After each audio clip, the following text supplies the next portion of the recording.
కేంద్ర హోంశాఖ మంత్రి అమిత్ షా తెలంగాణ పర్యటన ఖరారైంది. ఈ నెల 24వ తేదీన ఆయన రాష్ట్రానికి రానున్నారు. పార్లమెంట్ ఎన్నికల వేళ తెలంగాణ బీజేపీ నిర్వహిస్తున్న విజయ సంకల్ప యాత్రలో అమిత్ షా పాల్గొనున్నారు. కాగా లోక్సభ ఎన్నికల్లో గెలిపే లక్ష్యంగా బీజేపీ ప్రచారానికి శ్రీకారం చుట్టింది. చార్మినార్ భాగ్యలక్ష్మి ఆలయం నుండి ప్రచారం మొదలుపెట్టింది.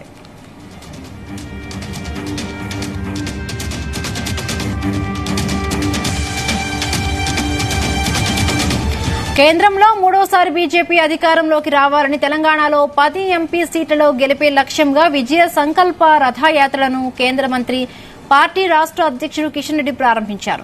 హైదరాబాద్ ను మినహాయించి 16 ఎంపీ స్థానాలను 5 క్లస్టర్లుగా విభజించింది. ఒక్కో క్లస్టర్ పరిధిలో 3 నుండి 4 ఎంపీ సెగ్మెంట్లు ఉన్నాయి. 5 క్లస్టర్లకు చారిత్రక ప్రదేశాల పేర్లు పెట్టారు. కిషన్ రెడ్డి సహా పార్టీ ఎంపీలు, ఎమ్మెల్యేలు, బీజేపీ పాలిత సీఎంలు, కేంద్ర మంత్రులు, జాతీయ పార్టీ ముఖ్య నేతలు యాత్రలో పాల్గొనుంటారని వివరించారు.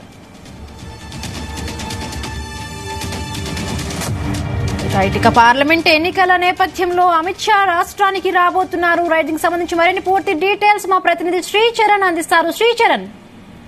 హిమబిందు, కేంద్రంలో మరోసారి అధికారంలో రావాలని బీజేపీ ప్రయత్నంలో కూడా ఇప్పుడు విజయ సంకల్ప యాత్ర అనేది చేపట్టారు. రాష్ట్రంలో రాష్ట్ర అధ్యక్షులు కిషన్ రెడ్డి ఆధ్వర్యంలో నిన్నటి నుంచే భాగ్యలక్ష్మి ఆలయం దగ్గర రథాలన్నిటికీ కూడా వాహనాలు ఏవైతే ఉన్నాయో వాటికి పూజ చేసి నిన్నటి నుంచే ప్రారంభించారు. దానిలో భాగంగా రాష్ట్రానికి కేంద్ర పెద్దలందరితో పాటు వివిధ రాష్ట్రాల బీజేపీ పాలిత ప్రాంతాల్లో ఉన్న ముఖ్యమంత్రులు కూడా ఈ విజయ సంకల్ప యాత్రలో పాల్గొనబోతున్నారు. దానిలో భాగంగా కేంద్ర హోంశాఖ మంత్రి అమిత్ షా తెలంగాణ పర్యటన ఖరారైంది. ఈ నెల 24వ తేదీన ఆయన రాష్ట్రానికి రానున్నారు. ప్రధానంగా పార్లమెంట్ ఎన్నికల వేళ ఇక్కడ బీజేపీ చేపట్టిన విజయ సంకల్ప యాత్రలో భాగంగా ఆయన కూడా పాల్గొననున్నారు.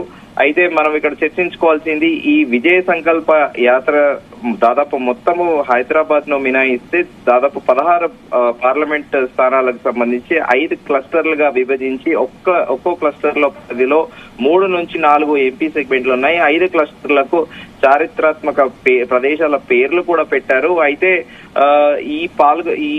ఈ విజయ సంకల్ప యాత్రలో కిషన్ రెడ్డితో సహా పార్టీ ఎంపీలు, ఎమ్మెల్యేలు అందరూ కూడా పాల్గొంటున్నారు. అయితే దానిలో భాగంగా ఇవాళ కిషన్ రెడ్డి మక్తల్ నియోజకవర్గంలో మగనూరు రోడ్ షో నిర్వహిస్తున్నారు. దాంతో పాటు నారాయణపేటలో కూడా పాల్గొననున్నారు.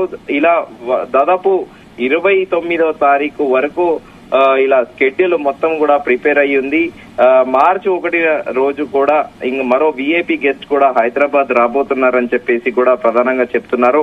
అయితే మనం ఇక్కడ బీజేపీ యొక్క ఈ చారిత్రాత్మకంగా ఈ క్లస్టర్లకు ప్రదేశాల పేర్లు పెట్టడంలో కూడా ఒకటి ఏంటంటే, ఒక హిందూ సమాజం ఏదైతే ఉందో ఆ హిందూ సమాజానికి ఒక కనెక్టివిటీ, అంటే ఒక ఎమోషన్ గా కనెక్టివిటీ అయ్యేటందుకే ప్రధానంగా ఈ పేర్లు కూడా పెట్టారని కూడా ప్రధానంగా హిందూ సంస్థలతో పాటు ఆధ్యాత్మిక సంస్థలు పేర్కొంటున్నాయి.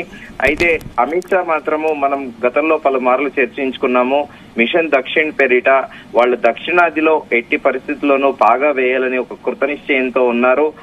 అసెంబ్లీకి అయితే నెక్స్ట్ అసెంబ్లీ ఎలక్షన్ లో ఎట్టి పరిస్థితుల్లోనూ తెలంగాణలో బీజేపీ పాగా వేయాలని ప్రధానంగా ఒక కసరత్తు అయితే ఇప్పటి నుండే మొదలు పెట్టారు. దానిలో భాగంగానే ఇప్పుడు మనం గడిచిన అసెంబ్లీ ఎన్నికల్లో కూడా మనం చూస్తే ఇక్కడ ప్రచారానికి ఢిల్లీ నుంచి అటు ఇతర రాష్ట్ర ముఖ్యమంత్రులు కూడా వచ్చారు. ఢిల్లీలోని కేంద్ర మంత్రులు అందరూ దాదాపు వచ్చేసి ఇక్కడ ప్రత్యేక దృష్టి పెట్టి ఇక్కడ ఎన్నికల క్యాంపెయినింగ్ చేశారు. మనం చూసాము పలుమార్లు ప్రధానమంత్రి నరేంద్ర మోదీతో పాటు కేంద్ర హోంమంత్రి అమిత్ షా కూడా ఇక్కడ వచ్చి విస్తృతంగా ప్రచారం చేపట్టారు. అలాగే తమిళనాడు బీజేపీ అధ్యక్షులు అన్నామలైని కూడా ఇక్కడ పిలిచి క్యాంపెయినింగ్ కూడా చేశారు. అయితే మిషన్ దక్షిణ్ లో భాగంగా ఇప్పుడు ప్రస్తుతము కేరళలో కూడా వాళ్ళు బాగా ట్రై చేస్తున్నారు. అయితే ఒక స్పెక్యులేటివ్ గా ఒక వార్తనైతే నడుస్తా ఉంది. శశి థరూర్ ఎవరైతే ఉన్నారో కేరళ నుంచి ఎంపీ, ఆయన కూడా త్వరలో బీజేపీలో జాయిన్ అవ్వబోతున్నారని, దాంతో పాటు యూడీఎఫ్ నేతలు కూడా బీజేపీలో జాయిన్ అయిపోతున్నారని కూడా మనకి సమాచారం అందుతుంది. అయితే దీనితో పాటు కేరళ రాష్ట్రంలోని మొదటిసారిగా పలు క్రిస్టియన్ సంఘాలు కూడా ప్రధానమంత్రికి బహిరంగంగా కూడా లేఖ రాశారని, ఈసారి బీజేపీకి మేము మద్దతు ఇస్తామని చెప్పేసి బీజేపీ ఇక్కడ పోటీ చేయాలని కూడా వాళ్ళు ఒక ఉత్తరం కూడా ప్రధానమంత్రికి రాసినట్టు మనకు సమాచారము.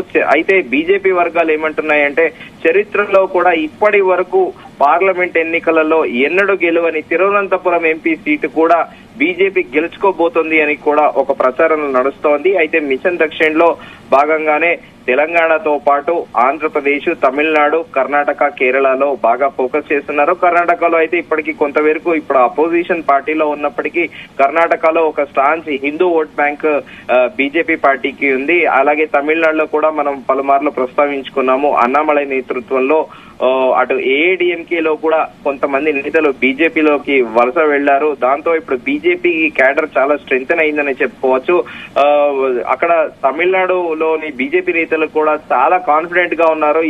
ఈసారి తుత్తుకూడి కాన్స్టిట్యున్సీ నుంచి బీజేపీ నుండి ఎవరిని నిలబెట్టినా కూడా బీజేపీ అలవోక గెలిచిపోతుందని, అలా మిషన్ దక్షిణ పేరిట ప్రధానంగా ఇటు ప్రధానమంత్రి నరేంద్ర మోదీతో పాటు కేంద్ర హోంమంత్రి అమిత్ షా కూడా ప్రత్యేకంగా ఫోకస్ పెట్టారు.